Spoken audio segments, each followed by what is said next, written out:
Hablar de sexualidad y en especial de nuestra sexualidad nunca ha sido tarea fácil. A lo largo de los siglos se ha ido construyendo una serie de tabús, temores y prejuicios que se interponen a la palabra que debería circular de manera espontánea y fácil. De todas formas, el ser humano no se ha resignado a callar. Seguimos hablando sobre la sexualidad y todo lo que ella implica en la vida personal, familiar y social. Bienvenidos a su podcast. Como si tuviera 30. Porque la charla entre amigas es la mejor terapia.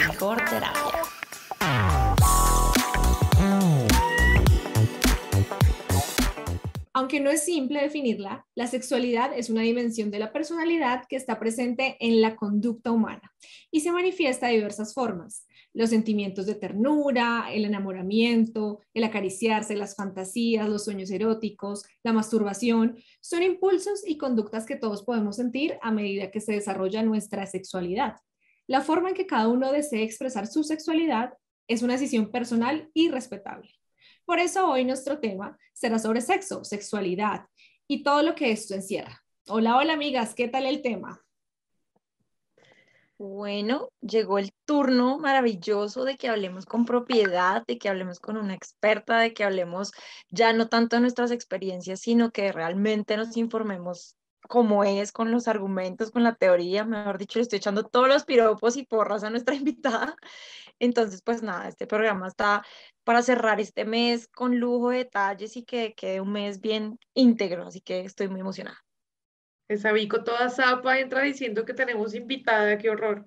A mí me parece, me parece genial que culminemos todo este mes que hemos explorado, así como la sexualidad de maneras distintas, pues que lo hagamos con una persona que sabe con propiedad, que ha estudiado esto, que no es solamente por el conocimiento empírico, sino que realmente como que puede decirnos realmente cómo es que suceden las cosas. Así que Vico, ¿a quién tenemos hoy? Bueno, obviamente nosotras solo podemos opinar, como les decíamos, desde la experiencia personal y es por eso que el día de hoy nos acompaña una invitada muy especial, psicóloga y máster en ciencias de la sexología. Hola Joana, bienvenidísima a Como si tuviera 30.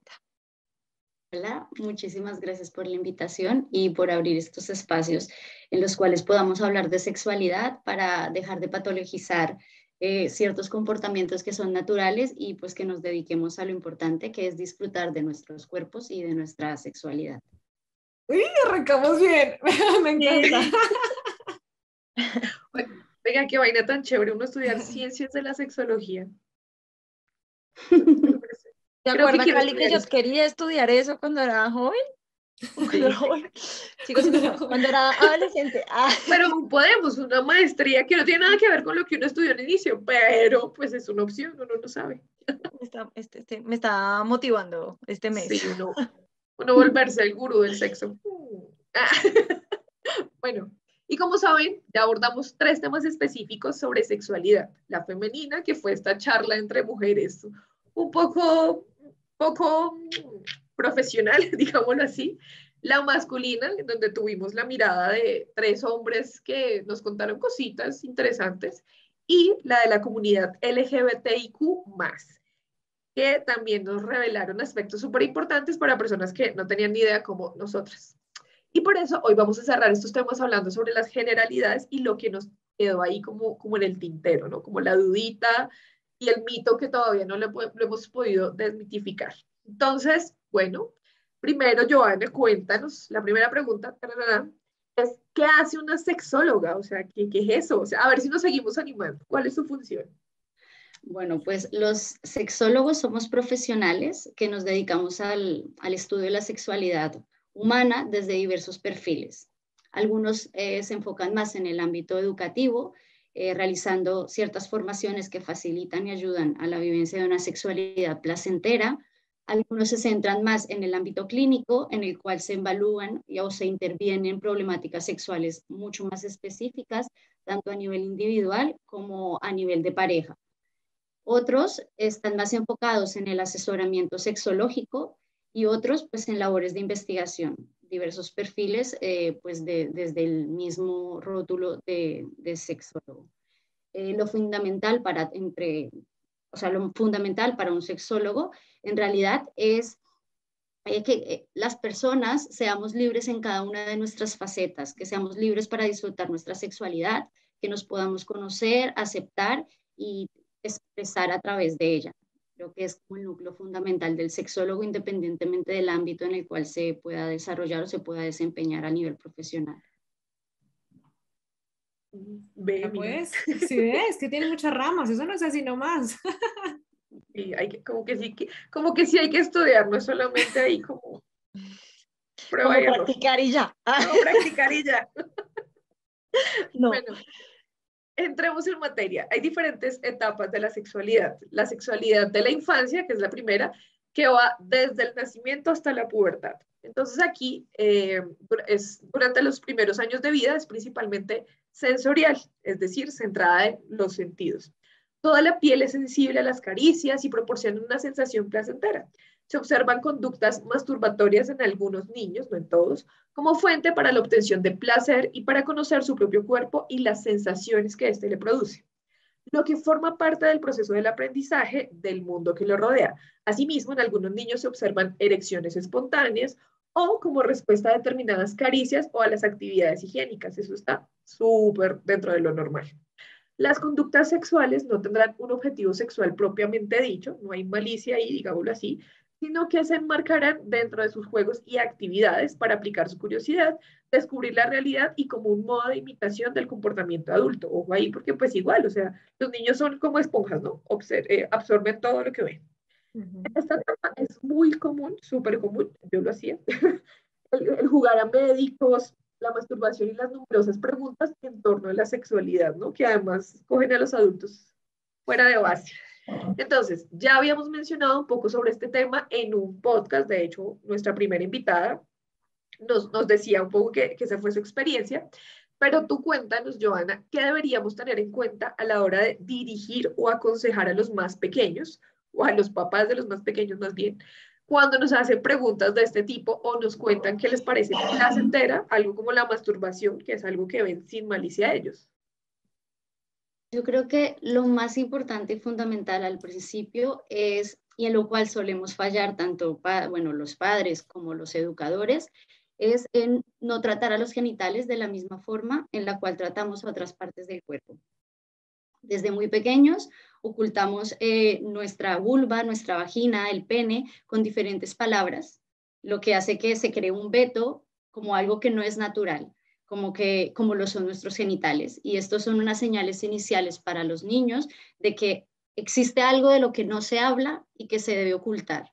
Entonces, antes de hablar de la masturbación y de las diferentes prácticas a nivel sexual, es importante empezar por lo básico y es llamar las cosas o nuestras partes del cuerpo por lo que son.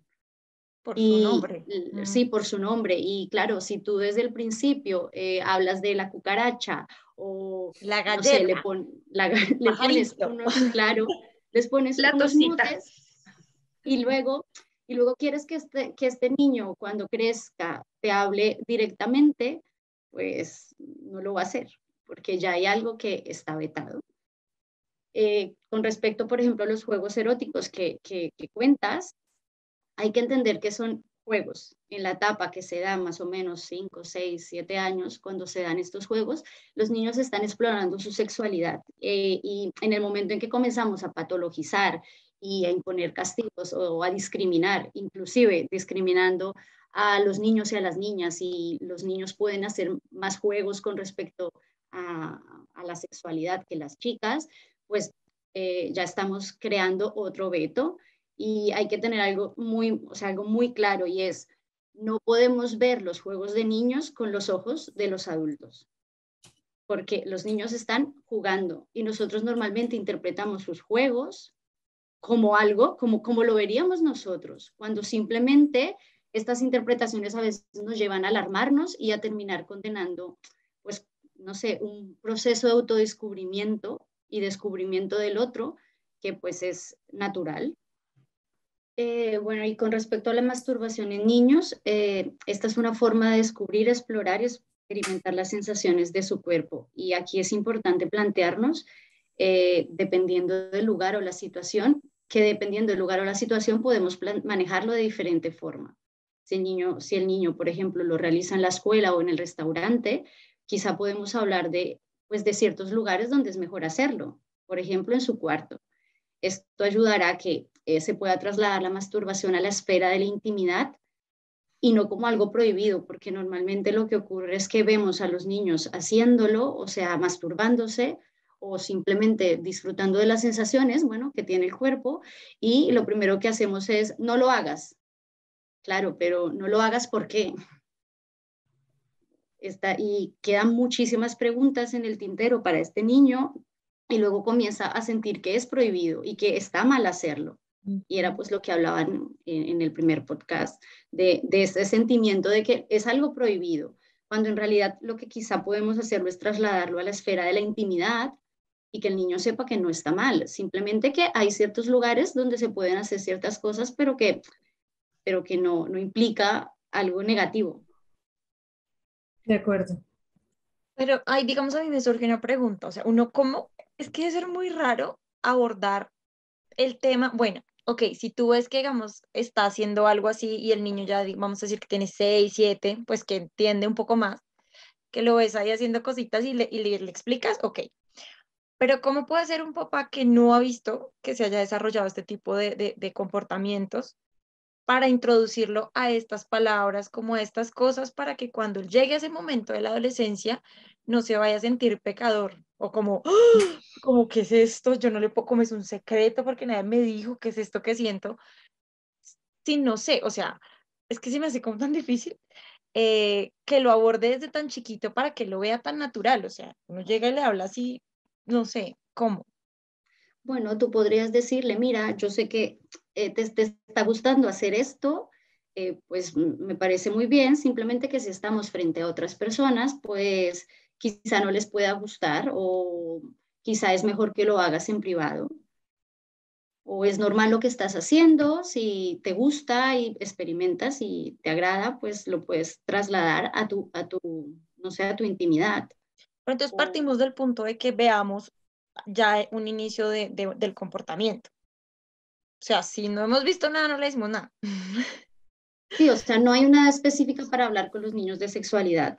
O Ok. sea, se debe integrar desde el principio, como yo lo decía, de llamar las cosas, o sea, llamar las partes de tu cuerpo por su nombre. Ok. Y ahí se inicia, desde ahí tú ya estás viviendo la sexualidad, desde ahí tú ya estás transmitiendo algo. O Ok. sea que es un tema más como de la sinceridad con la que empiezas a abordar todo un proceso, porque es que no es solamente que le hables al niño de sexualidad en la infancia y por allá a los 15 retomes Ah, sí. y le digas como, ay, ¿se acuerda que yo le dije? Sino que es todo un proceso. Yo tengo una prima que creo que el trabajo que hizo con sus hijos fue muy bueno porque cuando bebés, pues preguntaron literal como, ¿de dónde venimos, mamá? Y el papá responde con, la abejita poliniza, no sé qué, bueno, todo La este cuento con florecita. la abejita. Y entonces ella se queda mirando y le dice como, ¿qué? O sea, usted es o sea, el papá, dígale cómo son las cosas. Y ella le dijo literal, el pene, la vagina, entonces pasa esto, ta, ta, ta. Obviamente dentro de las palabras lindas de, pues ahí hay amor y entonces así, ta, ta, ta. Pero el niño lo normalizó, fue como, bueno, no hay tabú ahí. Mientras que cuando empiezas a ponerle ahí como la abejita, uno ya cuando es más grande dice como, no, la abejita, no hay abejita, no invente. ¿Qué será? Entonces ahí es cuando uno empieza ahí como a ponerle el misterio y la cosa y el morbo, ¿no? Entonces al normalizarlo desde el principio, creo que ya cuando es grande es como pues casual, normal. Existe un Claro, pene, existe una vagina, no hay que tenerles miedo, no es pecado, claro, ¿no? imagínate que tú nunca le hablas de las partes del cuerpo, bueno, de ver natural el cuerpo de la mamá o ver el natural el cuerpo del papá, que entiendo que cada uno tiene, pues uno tiene que ir dentro de sus límites. Tú tampoco puedes actuar. Si a ti, por ejemplo, no te gusta que tu hijo vea tu cuerpo, tú tampoco vas a actuar en mostrárselo si no te sientes a gusto. Y eso también se lo puedes explicar. Pero tú no puedes pretender no hablarle nunca de las partes del cuerpo, del autoconocimiento, de las caricias, porque la sexualidad no solamente es la penetración, sino de todo lo que hay alrededor, del abrazo. Tú no puedes pretender que esto lo obvies y luego a los 15 años quieras hacer la charla de la sexualidad. Porque voy a hacer una charla de la sexualidad, porque un hijo va a escucharte a los 15 años cuando durante estos 15 anteriores tú nunca le hablaste. Tal Claro, cual. Entonces, Dios, tengo muchas preguntas. Sé que el que tiempo es es todo lo corto. que nos pasó a nosotras, siento yo, ¿no? Como que, bueno, no sé a ti, Joana, pero creo que a Anto, a Vico y a mí, bueno, más a Anto y a mí, a Vico tal vez su mamá le hablaba más de esto, pero era como una cosa que nunca se habló de sexualidad en nuestra casa, eso mejor dicho no lo aprendió por otros medios, y de alguna manera por eso al principio de nuestra vida sexual fue todo súper oculto, ¿no? Sí. No, Pues todavía, no, ahí, mis papás creen que yo... no creo. No. Pero, perdón, ¿qué pasa con estos papás que son tan, eh, ¿cómo se dice esto? Pues como tan liberados con el tema de sus cuerpos y son tan, pues sí, como tan, voy a decir mostrones, no sé. O sea, que uno los ve y que uno sabe, y conozco de gente que andaba pues desnuda, realmente ya eran niños de 7, 8, o sea, ya estaban grandecitos y papá y mamá estaban así como, sí, normal, o sea, no sé si eso pueda llegar a ser negativo en algún punto o es bueno, o sea, no sé. bueno, es que en realidad yo siento que no hay nada negativo en nuestros cuerpos. O sea, es un cuerpo como el de todos. Sí, Y claro, pues que yo quiera estar desnuda o mostrarle mi desnudez a un hijo, pues bueno, es que no, no hay nada de extraño, no hay nada que esa persona no vaya a tener cuando crezca. ok, entonces más tabú que otra cosa, porque pues sí, bueno, ok, Claro, yo entiendo que no es fácil porque todos hemos sido criados en una sociedad en la cual estos temas no se hablan, donde las preguntas no se contestan. Sin embargo, yo creo que como padres y como educadores también tenemos una responsabilidad y es una obligación contestar a las preguntas que los niños tienen. Entiendo que a veces no se sabe cómo hacerlo, a veces ni siquiera se tienen las respuestas, pero yo creo que parte de la sinceridad también radica en decirle, mira, no sé cómo responderte esto, no sé cómo se da este proceso, pues vamos a buscarlo. Y entre los dos lo buscan en internet, igual ayuda a que esta persona y que este niño filtre la información. Porque al fin y al cabo, si tú no le das la información como padre, el niño va a buscar la información en otro lugar. ¿Y en quién la van a encontrar? Pues en sus compañeros. Y sus compañeros quizá están igual de desinformados y bueno, pues vamos a generar un tabú y vamos a patologizar situaciones que son naturales. Claro, como decían, pues hay que adecuar el lenguaje, adaptarlo pues a la edad del niño, pero yo creo que lo más importante es tener un espacio de conversación abierta sobre la sexualidad, que ellos sepan que pueden preguntar y que no van a preguntar en el vacío, sino que se les va a responder y que aunque no se sepa, pues se va a buscar una respuesta. Y yo creo Que que no se esto va a genera un juzgar, ¿no? ambiente. Dime. Y que no se va a juzgar, porque también el miedo es ese, ¿no? Me va a juzgar. Bueno, un niño no tiene ese miedo porque es que dentro de su inocencia nada es malo, pero pues si uno encuentra con un papá que le dice como no es malo, eso es o te malo, no pega. puedes tocarte ahí, no puedes meter tus manos, no, no, malo, malo. Y ahí es donde empiezan a pasar como cosas como lo del abuso, ¿no? Pues de alguna manera a veces está relacionado y es como me tocó ahí, es malo, y entonces yo no le voy a decir a nadie más que este personaje me tocó ahí porque me regañan, me pegan, y el niño empieza a sentirse A culpable, ¿no? Del mismo culpabilizarse, sí. abuso que le está haciendo el otro. Por eso es importante hablar. Tal Claro, cual. porque no hay un espacio de conversación, no hay un espacio en el cual tú puedas hablar y entonces pues mejor lo ocultas.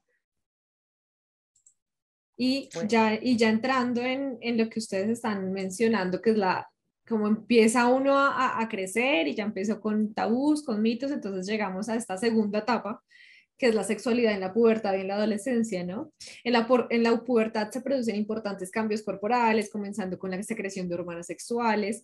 Estas van a producir la maduración de los órganos genitales internos y externos, que van a comenzar a producir óvulos, espermas, y también se van a desarrollar los caracteres sexuales secundarios, ¿no? Aparición del vello, engrosamiento de la piel, el acné.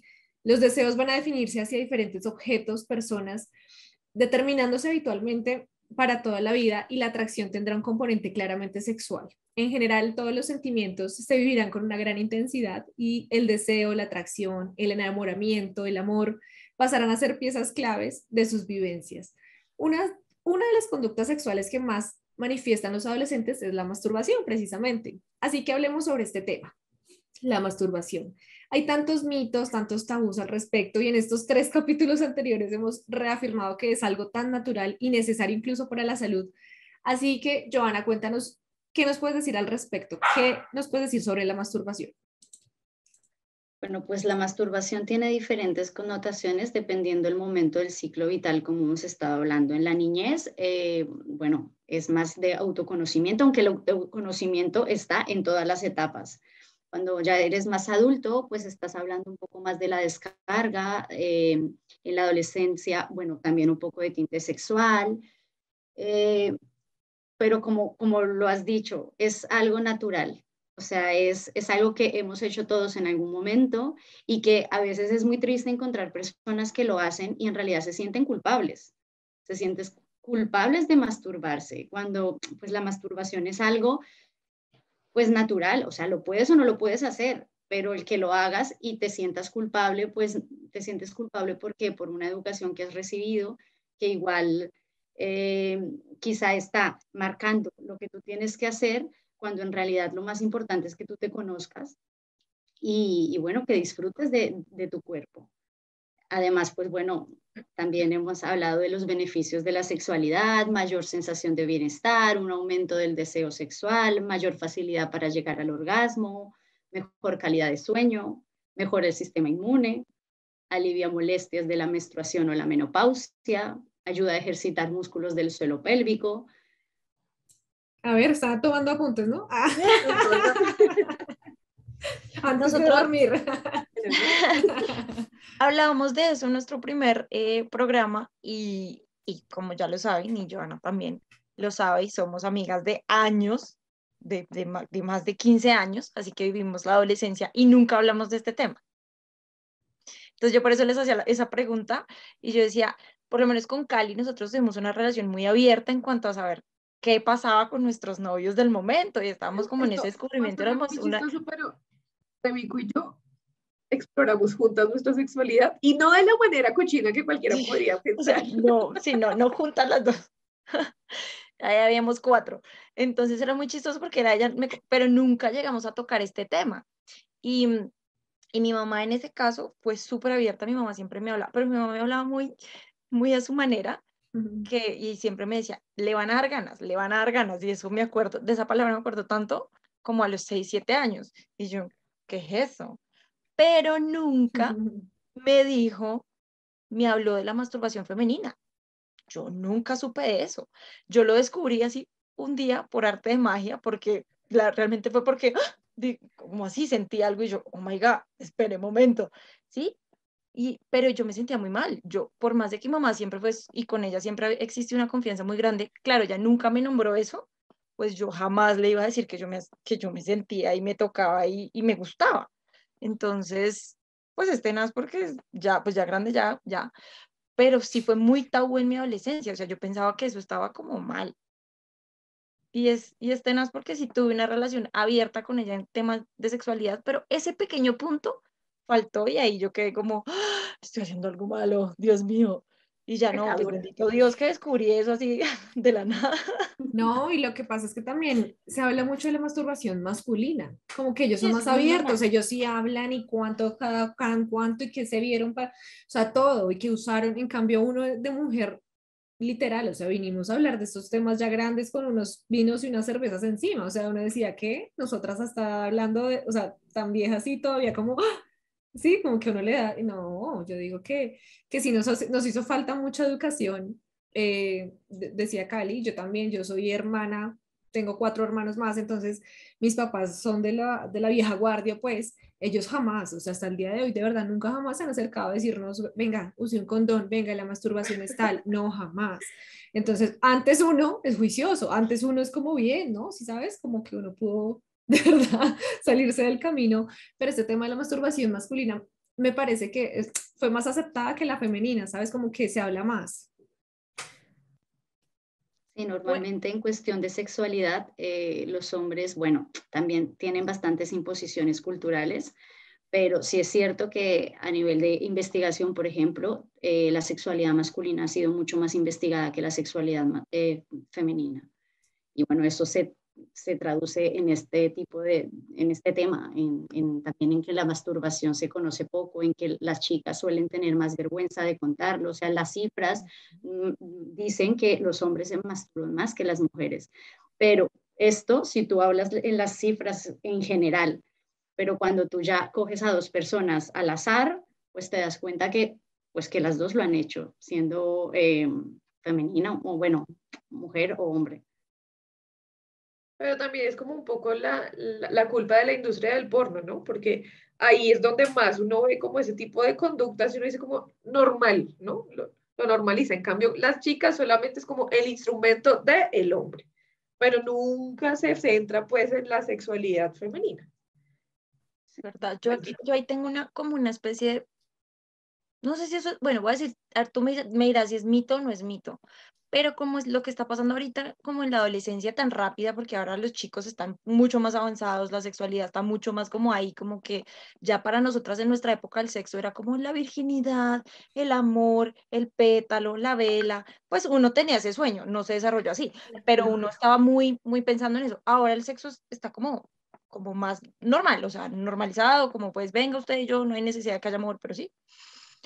Y hay muchos papás que están decidiendo poner a planificar a sus hijas apenas se desarrollan por el miedo de la decisión que puedan tomar y que no queden embarazadas.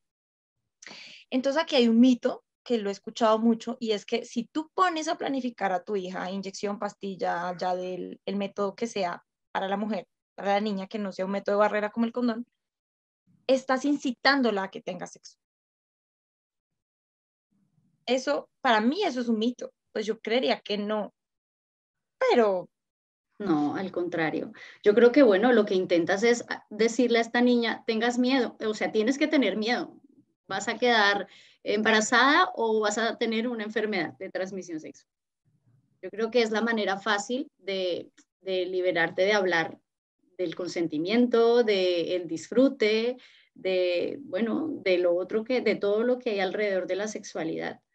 Yo en realidad no, o sea, también considero que es un mito. pero entonces estaremos a favor, y esta pregunta se la hago a las tres, ¿estarían a favor si ustedes tuvieran hijas mujeres en este momento de 13 años que ya se desarrollaron? eh, ¿Las pondrían a planificar? Es que ¿O mira, no yo les conocí llamaría? el caso de una tía que tenía como a cargo una prima, entonces ella dijo, no, yo a esta chica no me la voy, así, yo de una vez voy y la llevo a planificar. ¿Y qué pasó? Que la llevó a planificar y se le armó tremendo problema, porque dijeron, ¿usted por qué está mandando a planificar a la niña?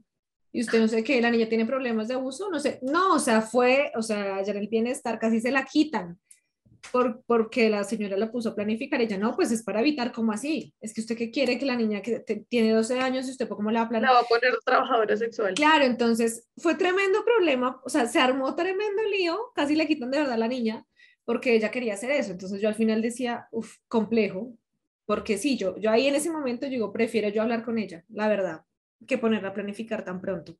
Planificar de esa manera, ¿no? Obviamente sí, que el condón y demás, pero yo sí soy más partidaria de charlarla, como de, yo sí le daría desde sentarla, desde chiqui, venga, hablemos y que te gusta, que no sé qué, como que ella pueda ser como muy honesta conmigo y cuando vayan pasando sus etapas, que ella tenga la facilidad y me diga, venga, no, Anto, mamá, me pasa esto, no sé.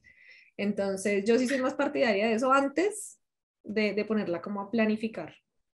Okay. Yo sería partidaria de no ponerla a planificar por la sencilla razón de que los métodos anticonceptivos son una cosa horrible hormonalmente para el sistema. O sea, te pueden afectar de muchas, muchas maneras y es una cosa súper innecesaria tener que meterle toda esa carga a tu organismo. O sea, es muy dañino. Y pues si hay otros métodos y si además tú tienes como la confianza de sentarte a hablar con la persona y decirle como, no, esperemos, hay otros métodos, igual podemos charlarlo. En el momento en que lo necesites, podemos poner todos los métodos a tu disposición, pero pues innecesariamente yo no lo haría. No. Okay. Vico ya desde ya está abonando para esa planificación de su hija. No, no, no, no, no, la verdad que, o sea, no me parece malo, no me parece bueno. O sea, por eso como que les pregunto a ver qué opinan ustedes, porque pues espero no tener la oportunidad de pensar en eso, porque no quiero tener hijos después. Sí. Bueno, Pero sigamos no pues. tener que invertir en eso. Sí. Así, ya habiendo pasado por la niñez, la adolescencia, llegamos a la edad adulta. Entonces, ¿cómo es la sexualidad en esta etapa? En la edad adulta es difícil señalar conductas universales. Las características sociales de esta etapa han variado en los últimos años. El matrimonio no es un proceso tan obligatorio, además tiende a retrasarse y puede disolverse. El número de hijos ha disminuido, como les decía. Las relaciones entre los miembros de la familia se han debilitado y en general las normas sociales son menos rígidas, afirmándose más las características individuales de la persona, por lo cual únicamente podemos afirmar que existe una gran variabilidad en las conductas y en las vivencias en torno a la sexualidad. Junto a esto, hemos de tener en cuenta los cambios biofisiológicos que se producen en las mujeres, la menopausia, con los consiguientes cambios no solo físicos, sino también sociales, que se producen sobre la capacidad sexual de las mismas y psicológicas, sintiéndose de forma diferente. En los hombres también se produce un enlentecimiento de los procesos y las respuestas generales, aunque el cambio no sea tan rápido o tan drástico como el de las mujeres y no esté tan estereotipado socialmente. Entonces, ¿por qué, Joanita, aún nos cuesta hablar sobre la menopausia, sobre el sexo en la gente adulta? Porque sí, o sea, uno no puede imaginarse a gente veterana con canas, o sea, uno dice, no, ellos ya su etapa sexual acabó porque ya están viejitos. Entonces, ¿qué deberíamos saber para afrontar esta etapa en la que ya estamos? Exacto, digamos que esta etapa de gente adulta es como de 30 Joda. a 50, ponle. Porque Exacto. también hay otra etapa que es como la de vejez, ¿no? Todavía está, todavía no. Todavía estoy sola. Ah. Véalas. Bueno, pues nada, durante la menopausia, la menopausia se concibe como el fin de la menstruación y como bien decías, a nivel fisiológico, pues hay muchos cambios, bajan los niveles de estrógenos, lo cual causa una disminución de la lubricación y de la elasticidad vaginal. Y esto pues a veces puede ocasionar dolor durante la penetración. A nivel psicológico, pues también se enfrentan cambios vitales, cambios en la forma como te relacionas con los demás, contigo misma, y pues esto todo está mediado por ideas culturales, pues que no facilitan para nada este proceso, pues tan natural como es pues llegar a la menopausia. Y la forma en la que se asuma esta etapa, pues repercutirá en cómo se viven los procesos que se dan pues a partir de esta. Entonces, pues, claro, se van a dar bochornos. Bueno, esto es el climaterio, que el climaterio es el periodo que se da antes y después de la menopausia, unos años antes y unos años después. Y aquí pues se dan síntomas como la sudoración y los bochornos, que pues esto puede pues influenciar en el disfrute de la sexualidad. Sin embargo, y algo muy importante aquí es que la sexualidad no es solamente lo fisiológico, sino que también pues hay factores afectivos y cognitivos y dependiendo cómo estemos en esos otros factores, pues la sexualidad se va a ver de una forma u otra. O sea, es verdad que la lubricación disminuye, es verdad que pues hay la elasticidad también, sin embargo, pues va a influir cómo estés tú de fantasías eróticas, cómo estés tú de intimidad con tu pareja, cómo es tu situación laboral, pues esto también va a generar diferencias en la forma en la cual nos comportamos.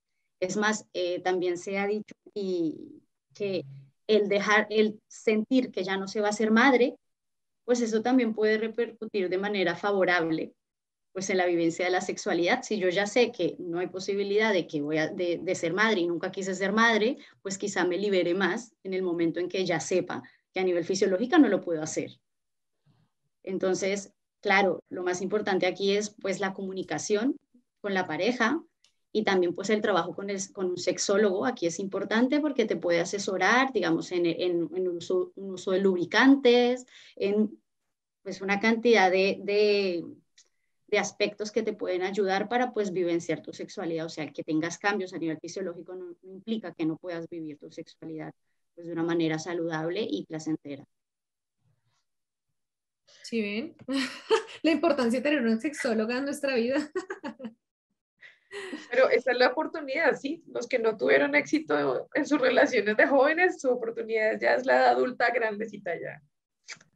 Y Se yo creo pueden que uno a liberar. esta edad lo disfruta más, como que ya Yo está uno siento más lo consciente de lo mismo. que quiere, lo que le gusta, lo que Exacto. no, tiene más Estoy muy de límites. acuerdo, Ujú. porque entre esa etapa entre adolescencia y adultez, no me pasó a mí y pues con gente que he hablado también les pasaba mucho, y es que todavía existe como mucho desconocimiento y mucha falta de apropiación del cuerpo, de lo que yo siento. Entonces, digamos, me pasaba muchas veces que yo prefería no decir nada porque me daba como pena. O sea, como que mejor, ay, no, ay. Entonces, tenía relaciones sexuales que no eran realmente satisfactorias al 100%,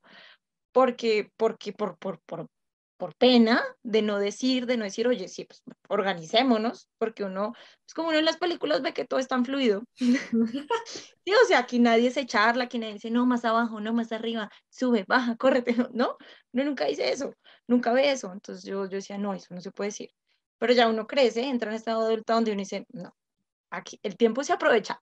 Entonces, sí, ya uno tiene como esa propiedad. Entonces, sí, ahí comparto con Anto que uno sí lo disfruta más siendo más grandecito. ¿Para qué? La culpa es del porno. Yo no vi casi porno, yo sobre todo vi películas eróticas. Ah. Pero no, la erótica era muy tierna. La pornografía es Es toda tierna, pero es que horrible. la erótica entonces te dice cómo debe ser la relación Sí, sexual así toda. ideal y está mediada por el romance y uno es como, a ver, eso no pasa. Ojalá. O sea, muy Bueno, bueno. Bueno, y finalmente llegamos a la cuarta etapa, entonces ya el adulto ya mayorcito, pues, eh, viene a probar la sexualidad en la vejez. Entonces, aquí es innegable que existen unos cambios biológicos que van a condicionar la sexualidad. La respuesta sexual sufre modificaciones, pero conductas tales como el coito y la masturbación siguen presentándose y, en definitiva, el deseo sexual se mantiene hasta la muerte. La mayor parte de los cambios sexuales en esta etapa se refieren a aspectos psicológicos y sociales, es decir, la consideración propia y de las otras personas de que un anciano o anciana no pueden mantener relaciones sexuales, o la actitud negativa que se adopta desde la sociedad con expresiones tales como el viejo verde. En esta etapa, Joana, cuéntanos qué nos pasa a nivel psicológico, porque además, según entiendo, baja la libido, pero pues obviamente muchas personas siguen practicándolo, ¿no? Nadie piensa nunca en el sexo en las personas viejas. Yo quisiera llegar a vieja y decir como, sé, 80 y todavía. y hay pornografía de gente adulta. No, no quiero saber eso. Pero Y de gente adulta con gente joven. Bueno, en fin. es que no, o sea, Pues yo creo que también parte de la visión negativa que tenemos de la vejez. O sea, es como si llegáramos a la vejez y nos desapareciéramos. O sea, se desapareciera esa parte y entonces el cuerpo pues, de las personas mayores pues ya no, como deja de cumplir los estándares de belleza, pues quizá ya no, entonces ya no lo consideramos como personas sexuadas cuando en realidad lo siguen siendo.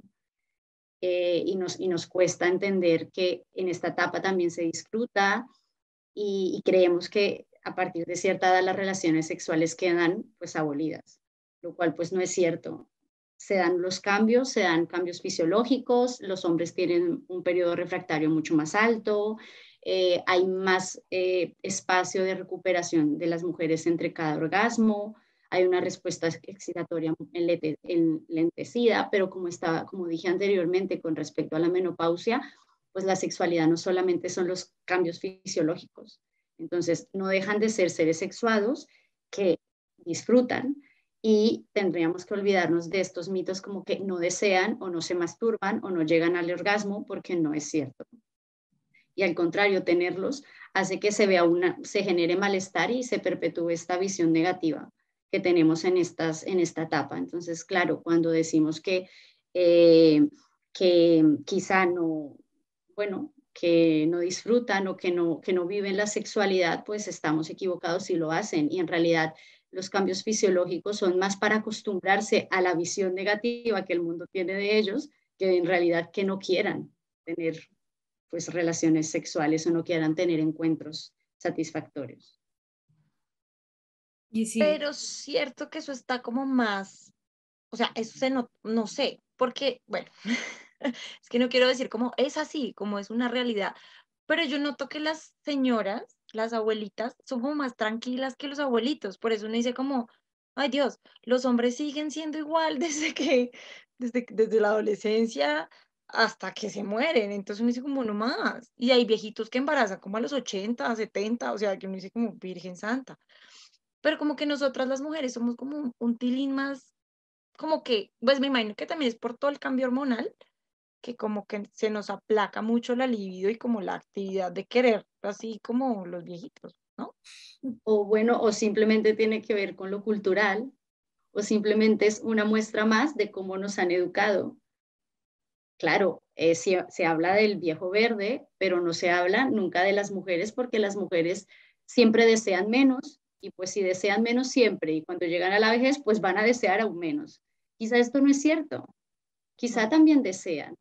Lo que pasa es que culturalmente no es tan fácil de aceptar, ni para las personas que lo viven ni para las personas que estamos alrededor.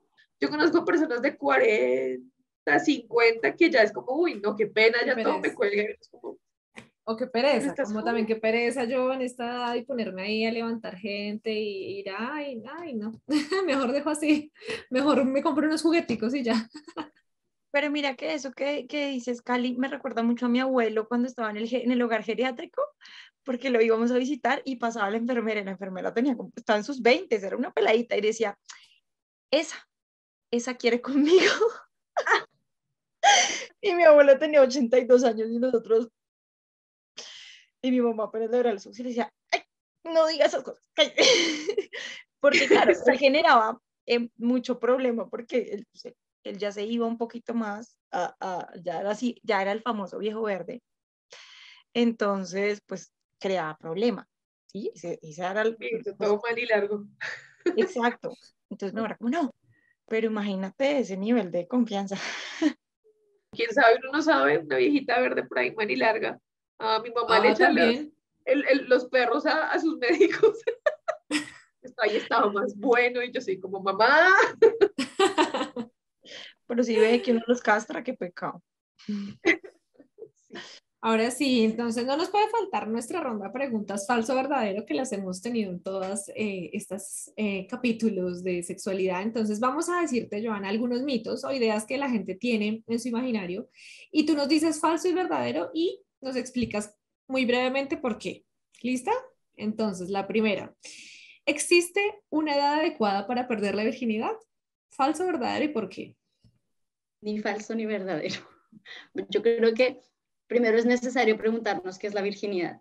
Y entonces, claro, la virginidad ha sido, o sea, normalmente se clasifica como, para las mujeres, la penetración y la ruptura del himen.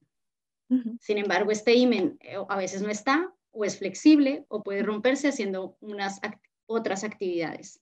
Entonces, claro, si tenemos la virginidad en cuenta con el himen, pues esto es un error. Además, también, si lo hablamos desde ser virgen, es con la penetración, es decir, es algo coitocentrista que se olvida del resto de prácticas sexuales, como, no sé, bluginear, sexo oral, masturbación a la pareja. Entonces, claro, cuando yo digo virginidad, pues virginidad, ¿qué es? Ujú. Dios mío, Y ya que yo perdí mi virginidad. Sí. claro, o sea, yo creo Buen que con resumen. respecto a la edad adecuada, esto es una decisión personal y tiene que ser basado en la libertad, en el consentimiento, en el derecho a elegir con quién, cómo y dónde, sin necesidad de ponernos la construcción social de la virginidad, que en realidad pues lo único que hace es que tú hagas otras prácticas porque haces una cantidad de cosas antes y luego dices, la perdí a los 18, cuando has hecho una cantidad de prácticas antes que pues ya se pueden considerar Claro. o sea, vivencias y relaciones sexuales y prácticas sexuales. Ay, Ay, Joana, nos da tanta Joana. risa porque es que Vico tú describiste la relación, dijiste tal cual lo que hizo Vico, tal cual. Bueno, sigamos No, pero, entonces para no entrar wow. en... No, pero eso es súper importante que lo sepamos porque sí, o sea, de verdad me acabo de quitar una venda de los ojos, o sea, Joana, yo quedé como, y creo que muchas van a estar por mi camino a decir, ¿what? Sí, porque uno, sí, tienes, no, wow. Nuestro Tiene público toda la adolescente dirá, lógica, oh, ¿sí? Sí. Claro, tiene toda la O lógica. sea, no, como dice que no. Listo. ¿El sexo tiene que ser espontáneo? Mm, Sí, no. En sexualidad todo es muy así. Ok.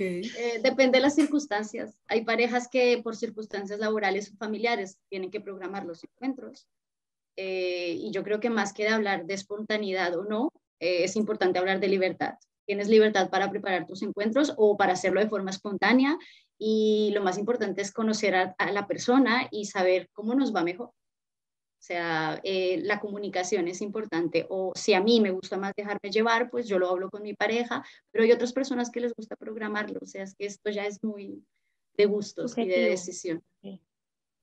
Perfecto, listo. Siguiente. ¿Los afrodisíacos aumentan el deseo? ¿El jugo de No, borojo? así no. Toda la historia, o sea, a lo largo de la historia se han intentado crear afrodisíacos. Hay ciertas sustancias que mejoran ciertos aspectos concretos de la erección.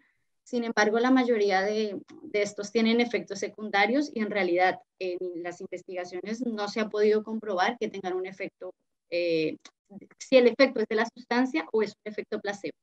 En el Yo me lo Pacífico tomo y colombiano siento que existen todos. O sea, está desde el jugo de borojó, el biche, el Pescado. tupacatres. Uno es como, no, ya, deme 10 de esos, por favor. Y no, sí son cuentos.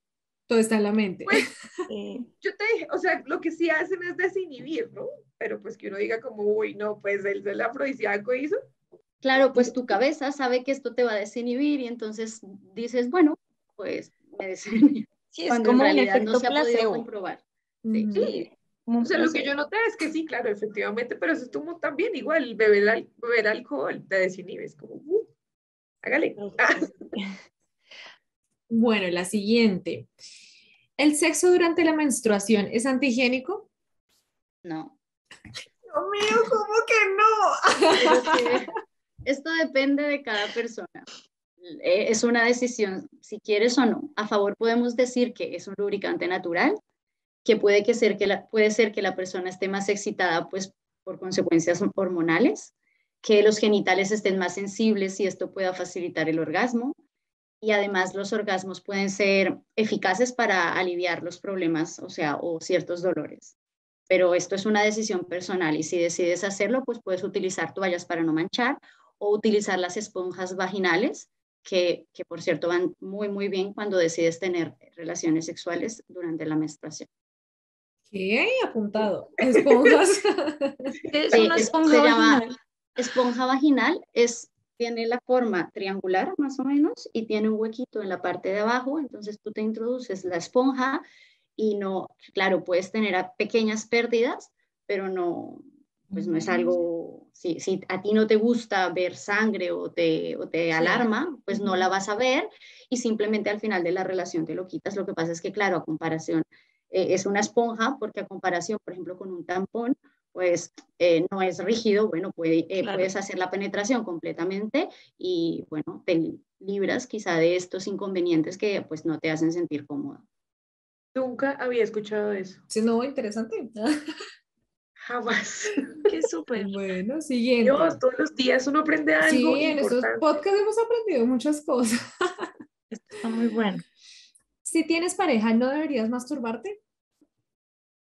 Bueno, él debería, no lo sé, no lo sé. O sea, creo que es algo totalmente normal que se haga estando o no con pareja, porque es la forma en la cual tú te puedes conocer, saber qué te gusta y qué no, y pues nuestros gustos siempre van a variar con el tiempo. Entonces, claro, si tú te masturbas, pues vas viendo eh, la forma en que más te gusta, o sea, la estimulación. A veces tú te das cuenta que lo que te gustaba hace 5 años, pues ahora ya no te gusta que te hagan de esa manera, ni con esa velocidad, ni de esa forma. O sea que yo creo que es una herramienta que se puede utilizar tanto a nivel individual para conocerte como también para pareja, como una herramienta dentro de la relación y bueno, de disfrute más. Bueno, ¿usar juguetes sexuales reemplaza el acto sexual por completo? No, la relación sexual no es solo la penetración o el orgasmo, es un intercambio de sensaciones, emociones, sentimientos, es un momento de intimidad, de piel con piel, y el uso de juguetes sexuales pues no es un sustituto, no es un sustituto de algo. Nos puede ayudar a experimentar diferentes sensaciones y pues bueno, mezclar mezclar diferentes cosas. Sin embargo, pues lo importante de una relación sexual pues es la fusión con el otro. Y esto da una sensación positiva que pues que con el juguete no se siente igual. Listo, otra. ¿Todas las mujeres tienen el mismo punto G y todos los hombres el mismo punto P? Pues el punto G no es un punto, es una zona que se apoya en la parte del suelo. O sea, no sé cómo, bueno, por encima de las glándulas parauretrales y los conductos de Skinner, que esta zona aumenta durante la excitación y hay ciertas personas que son más sensibles a esta zona. Se encuentra a unos 3 o de 3 a 6 centímetros en la entrada vaginal en la parte anterior. Sin embargo, bueno, es una sensación más. El orgasmo ocurre en el cerebro, la estimulación en diferentes partes, pero el orgasmo es del cerebro. Entonces no nos tenemos que obsesionar tampoco por encontrarla y el orgasmo, pues es algo importante que igual quería decirlo, el orgasmo no es la finalidad es pasarlo bien. Y estamos como en una cultura muy orgasmocentrista en el cual olvidamos todo el proceso. Y si estamos, no sé, unos 20 minutos súper bien, pero no llegamos al orgasmo, entonces sentimos que, bueno, he perdido el tiempo. No, tuviste 20 minutos en los cuales disfrutaste. Y bueno, pensar el que no llegas al orgasmo, pues te hace sentir frustrado, pero pues es parte de la cultura en la cual vivimos. Y bueno, con respecto al punto P, está situado en la próstata y se puede estimular a través de la pared rectal. Y pues puede provocar sensaciones placenteras en los hombres. Lo que pasa es que esto también tiene que ver con que ellos se sientan cómodos, la comunicación y también pues el que nosotras nos sintamos cómodas y esto pues es parte del proceso y de la comunicación dentro de una pareja. Eso lo hablamos en el podcast con hombres y ahí se vio como, bueno, solamente uno dijo, oiga, sí, rico, y el resto como, no, No. jamás. Bueno, Ah, porque el Podría tema de la pensarlo. virilidad, lo cultural, sí, sí, sí, como de yo no soy gay, a mí no me meten nada por ahí, eso es solo salida. Sí, sí, sí. Listo, y la pero es última. una zona muy placentera.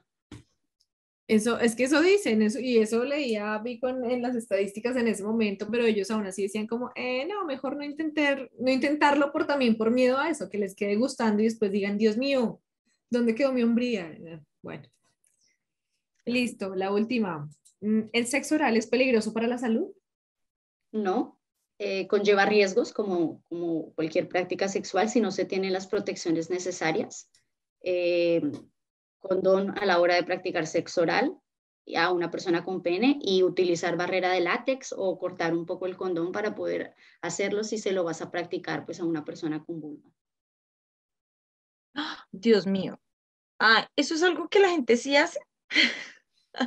O sea, no, lo que pasa es que siempre lo recomiendan, pero eso es una práctica que yo no, pues no sé.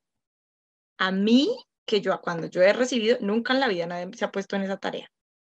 Pues afortunadamente no es que mi recorrido sexual sea, pero, y casi siempre soy de parejas muy estables, pero de resto, o sea, nadie hace eso. No, no se suele hacer y en realidad, bueno, el sexo oral tiene los mismos riesgos que tener pues relaciones, una penetración. ¿Sí ven? Oyentes, juiciosos. La Hay que cara cálida empezar de, a "Ay, tomar Dios". hábitos. Y todos hacemos como, Ay, sí. por eso traemos una experta, por eso. Muy bien. Bueno, Porque no la tuvimos como un par de años un antes. par de años antes, Como, sí. como a los 100, como cuando uno estaba perdiendo la virginidad. Y no sabía.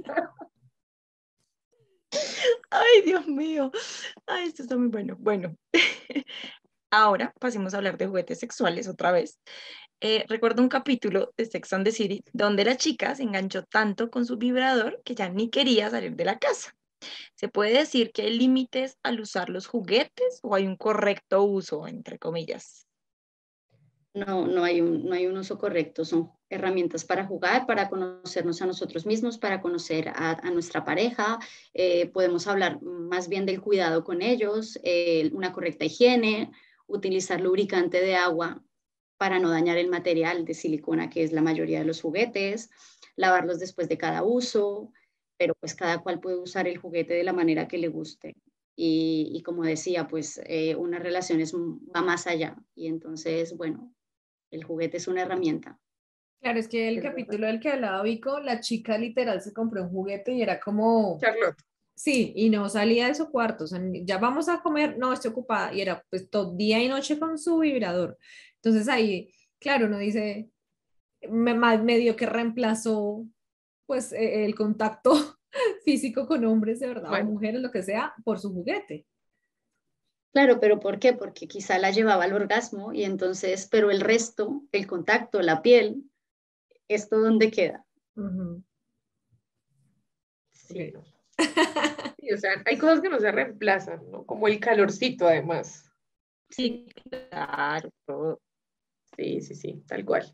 Bueno, Joana, con base en todo esto que hablamos, también es claro que se crean temores, no solo por los mitos que escuchamos, sino porque muchas veces no nos sentimos capaces de decir no o de decir no me gusta. Incluso ahí se generan más bien relaciones de abuso. ¿Qué pautas o tips puedes darnos tú como de una buena salud sexual, como abarcando estas dos cosas? Yo creo que lo fundamental es promover programas de educación sexual. Yo creo que es importante el acceso a la información de calidad con respecto al sexo y a la sexualidad. Y no me refiero a esta educación en la cual simplemente nos hablan de métodos anticonceptivos y de enfermedades de transmisión sexual, sino esta educación que nos hable del placer, del autoconocimiento, del consentimiento, que nos haga ser críticos frente al consumo de pornografía y a las imposiciones sociales en materia sexual. Unos padres que hablen a sus hijos desde pequeños, que no vean la sexualidad como un tabú, que solo debe ser hablado en la adolescencia, como decíamos antes. Es importante pues reconocernos como seres sexuados y empezar a reconocernos como tal para poder disfrutar de nuestro cuerpo y del otro. La importancia de entablar las vías de comunicación y desmitificar tantos temas como la virginidad, el tamaño del pene, la supremacía de la penetración, el orgasmo como finalidad. Yo creo que estos mitos generan que, eh, bueno, que no haya una salud sexual y creo que, bueno, perjudican, digamos, el disfrute de nuestro cuerpo y, bueno, creo que ahí radica esto. Entonces, ya para ir cerrando, Joana, y con base en esto que nos dices, algunos tips o consejos o recomendaciones desde tu labor de sexóloga para ser más conscientes del tema y aprovechar mejor nuestra sexualidad. Como que tú digas esto y esto, y verá que les va bien en la vida. Bueno, no sé si tanto como consejos o tips. Yo creo que la sexualidad es tan amplia y las relaciones sexuales son tan diversas que no hay nada que nos funcione a todas por igual, ni a todos por igual. Entonces, podríamos volver a hablar del autoconocimiento, de saber qué nos gusta y qué no, de poder plantear nuestros límites. Es muy importante saber nuestros límites y saber los límites del otro en cualquier relación o práctica sexual que tengas, ya sea solo con tu pareja o con otras parejas o en otro tipo de relación.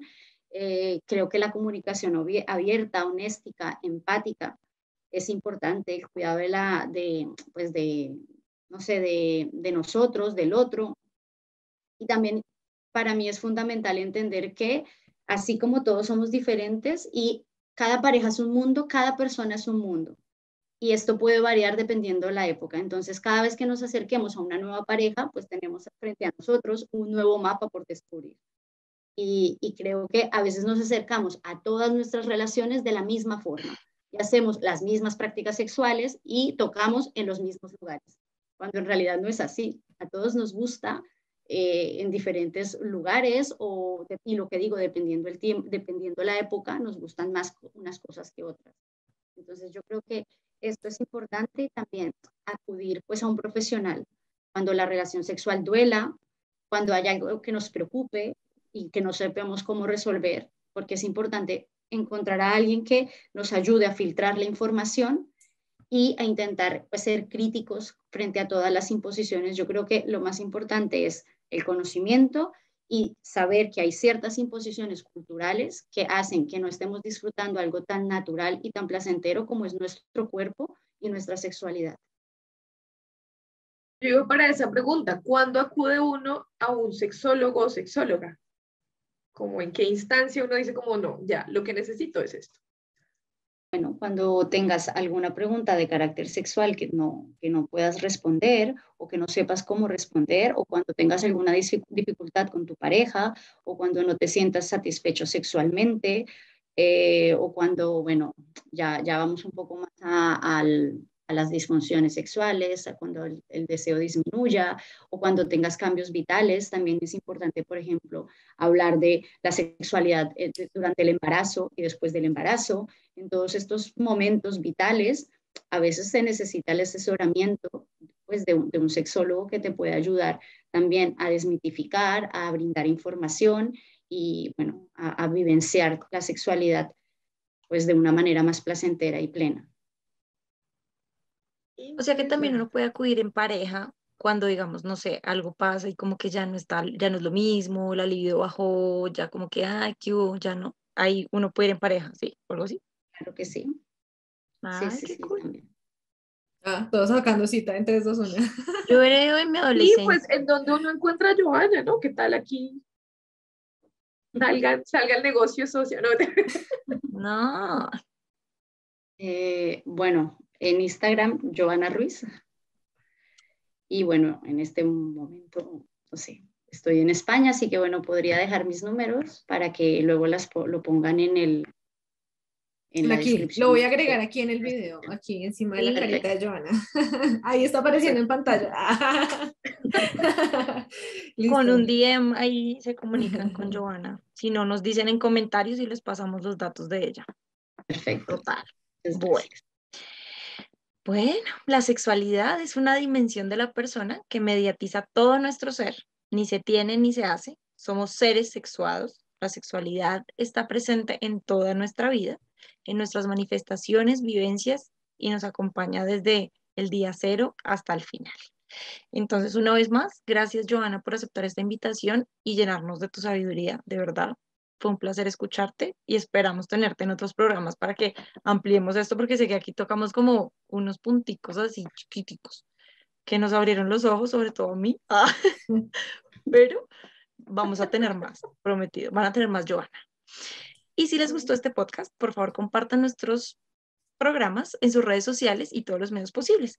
Recuerden que nos encuentran por anchor.com, Google Podcast, Apple Podcast y un montón de plataformas, así que vayan a compartir.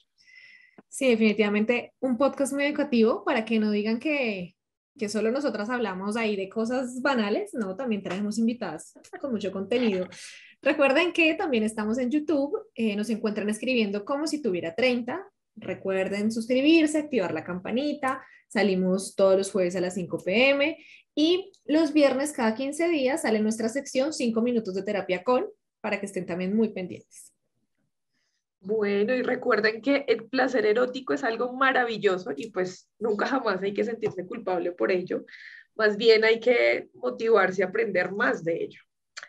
Y bueno, pues escríbanos en Twitter, en nuestra cuenta @si30, todo en letras, y en Facebook en la cuenta como si tuviera 30. Pueden sugerirnos temas especiales como el de este mes, que a mí me ha parecido de lo mejor, o pues lo que se les ocurra por mensaje directo, inbox, o usando también el hashtag como si tuviera 30. Besitos. Chao, Bye, chao. bye. Chao. Chao, gracias. Como si tuviera 30. Porque la charla entre amigas es la mejor terapia. Síguenos en nuestra cuenta de Twitter, @si30, todo en letras. Y en nuestra fanpage de Facebook, como si tuviera 30.